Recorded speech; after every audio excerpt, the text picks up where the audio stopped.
Hey guys, right now I want to do one of these Let's Play videos, but instead of doing it about a video game, I want to do it about something that's much more near and dear to my heart, and that is politics, specifically the 2012 presidential election. So right now, you are looking at an interactive electoral college map brought to you by 270towin.com. They're not sponsoring this, but I just really like the map tool that they have come up with. And the specific map that you're looking at is what the election would look like if it were held today, according to the most recent polling data, which I'm pulling from TalkingPointsMemo.com. And if the election were held today, Obama would win 310 to 206. Colorado and Virginia are a little too close to call, but every other state leans one way or the other. Florida is very close. Indiana is very close. North Carolina is very close. There are many very close states, but they still lean one way or the other. So anyway, let's look at something that's a little bit more fun. We'll start with the best case scenario for Barack Obama. And right now what you're looking at, I have pulled every single state where the margin of victory as it stands right now would be less than 10% for either candidate, either Obama or Romney. Now 10% is a pretty big spread.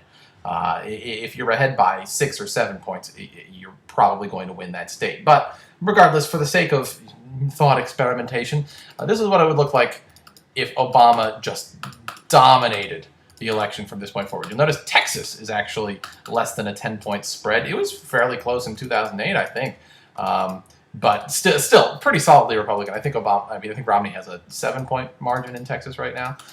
So if Obama dominates everything, this would be a complete validation of his policies. This would be a mandate. He would be able to do what he wanted with his second term as president. He would win 420 to 118. Not particularly likely, but fun to look at.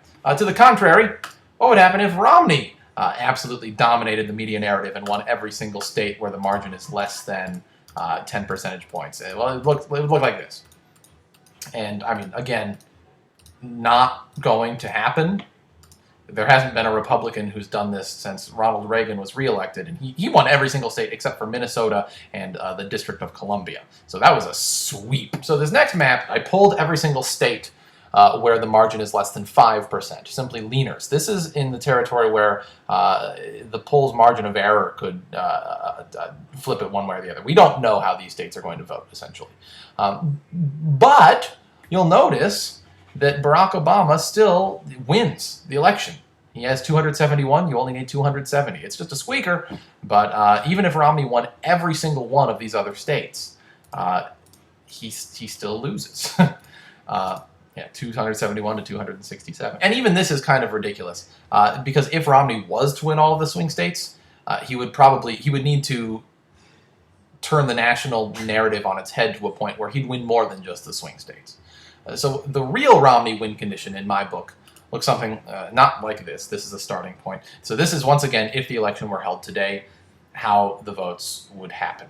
And Romney essentially needs to undermine Barack Obama's economic argument. He needs to say Obama's economic policies have failed. And where would you do that? You would do that in the Rust Belt, in places like Michigan, Ohio, Pennsylvania. Mitt Romney's dad was governor of Michigan when Mitt Romney was growing up. So there's a little bit of a legacy argument to be made there. Michigan is also home of the auto industry and Barack Obama's famous auto bailout. And so essentially, if Mitt Romney can convince the people of Michigan that Obama's policies that have very directly affected the state of Michigan have not worked, then that undermines Obama's argument for the entire country. So it starts with Michigan, it also bleeds into Ohio, Pennsylvania, states that have lost a bunch of manufacturing jobs. And just flipping those three, you'll notice that suddenly Romney has pulled ahead, 260 to 256. But if Romney flips those three, then because Obama's argument has been undermined, Obama's prospects start to fall apart everywhere. He loses the obvious swing states, and I think he loses more than just that. I think Florida flips. I think that you see just a pretty decisive victory for Romney if he can switch Michigan, Ohio, Pennsylvania. I frankly don't see that happening. I don't think that Romney has demonstrated he's a skilled enough politician. He hasn't made any clear inroads with the people of Michigan, Ohio, Pennsylvania. Those are all states that are pretty decisively in Obama's column at this point. He's ahead by 6, 7, 8 percentage points there. So the most realistic prediction, my personal prediction for the election, looks something like this. I think that Barack Obama will be in control. And Obama's not really a gambler. I don't think he's going to push for a sweep, but I think that what he is going to dedicate his resources to is maintaining the coalition that elected him in 2008. I think that would be a very powerful message for Obama to convey, to say, most of the country supported me 4 years ago, and that coalition is still entirely in place. So the map you're looking at right now is actually identical to the map that elected Barack Obama in 2008. That is my prediction. A lot can change in 3 months. We're 3 months out from the election, and Twitter did not exist in 2008. Twitter can change the mind of an entire age group of America very, very quickly. So there's a lot of race left to be run, but this is what I think right now. What do you guys think? Post a comment or video response. Let me know if you like this video. Blah, blah, blah. All right, I'm leaving now. Let's add a simple snare and kick pattern to the track like so.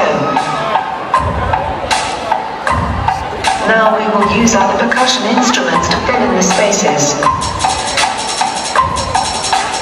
Next, add some modulated bass lines and be sure to make them heavy. Why not use the keyboards to add melodic contours? And now you are ready for the most important part of any filthy dubstep recording.